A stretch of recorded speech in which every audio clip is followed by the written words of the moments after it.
In this video, we're going to be discussing about some of the basics of limits, which is a concept introduced in pre-calculus, but we'll review some of the fundamentals, and then that'll lead us into the limit definition of derivatives in the next video, which is a great segue into calculus.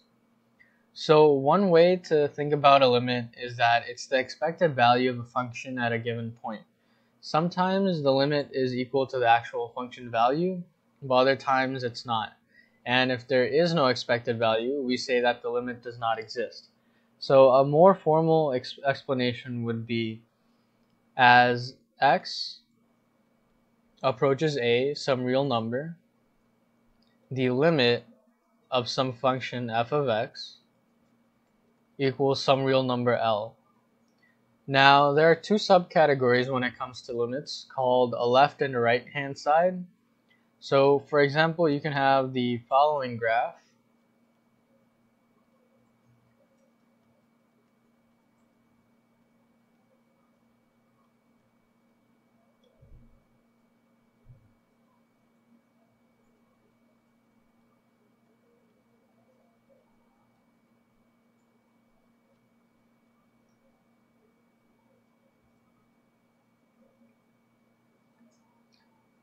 So in this case, the limit of f of x as x approaches 3 from the left hand side, and we represent this with a minus, equals 2.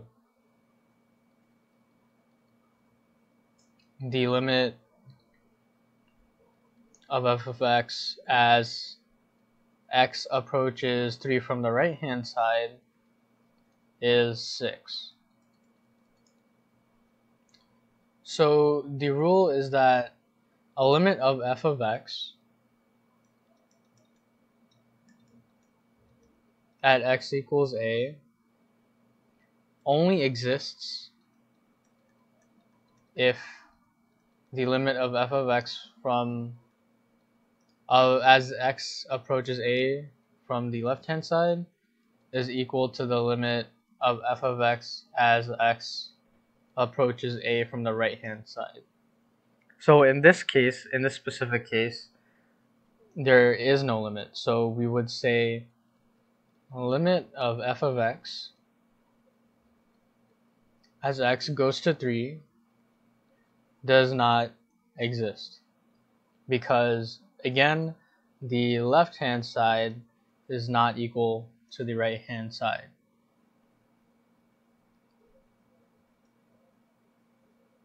So let me clear the canvas. So in the next part, we're going to be discussing about how you can find limits graphically. So you can have this graph right here.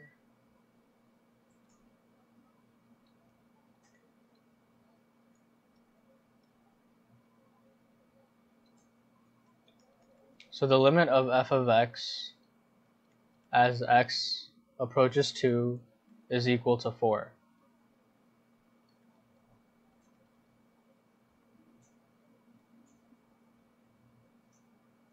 In the next graph, you can have something like this.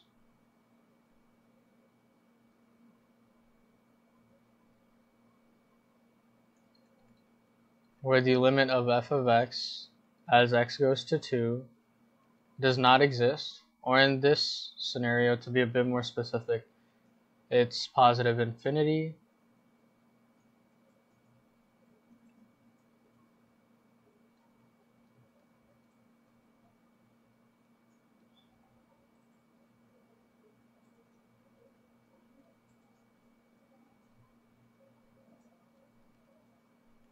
And in this case, the limit of f of x as x goes to 2 is equal to 4. And in the last graph, we'll have something like this.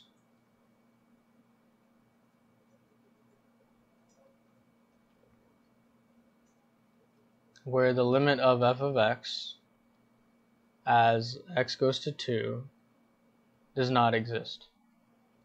And this is the example we had previously. So I'm going to label these graph 1, 2, 3, and 4. So graph 1 is called continuous because the left hand side and the right hand side are equal, and the actual value equals the expected value. So in this case, this also equals f2. Graph 2 is an infinite discontinuity. Graph 3 is a removable discontinuity, and graph 4 is a jump discontinuity. So let's move on from this.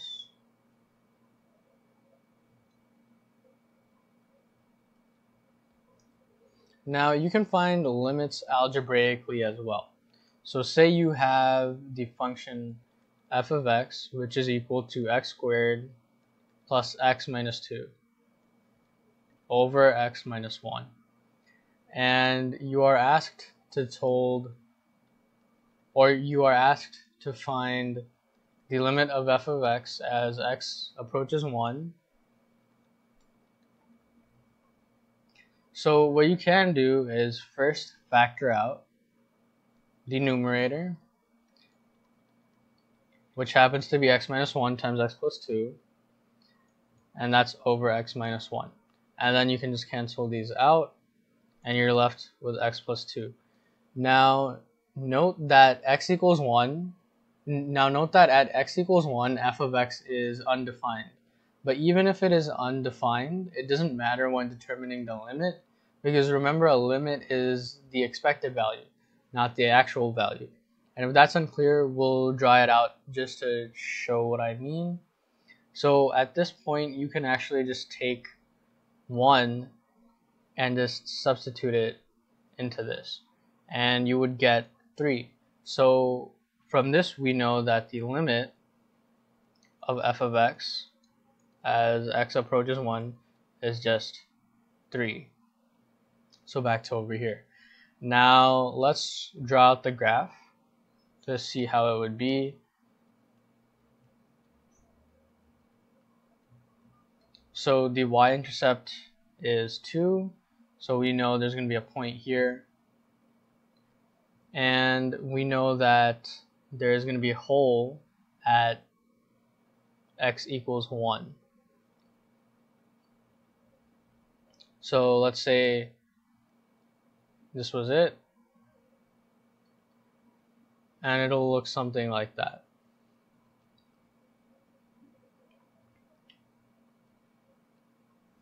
Now on to the next portion.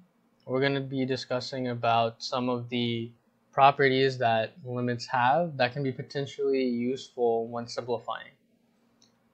And this will be the last part of this video. So let's start off with some of the notation. So we're going to have two functions, f of x and g of x.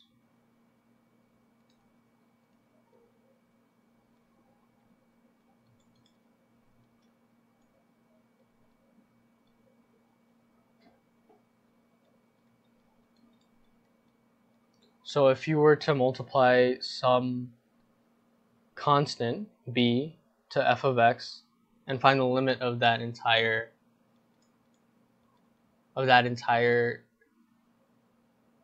expression, it would just be b times L. So b times the actual limit of f of x.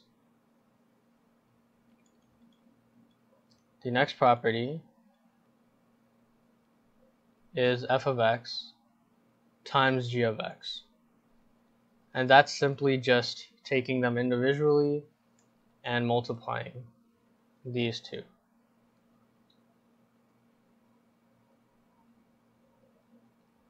And when you do the limit as x goes to c,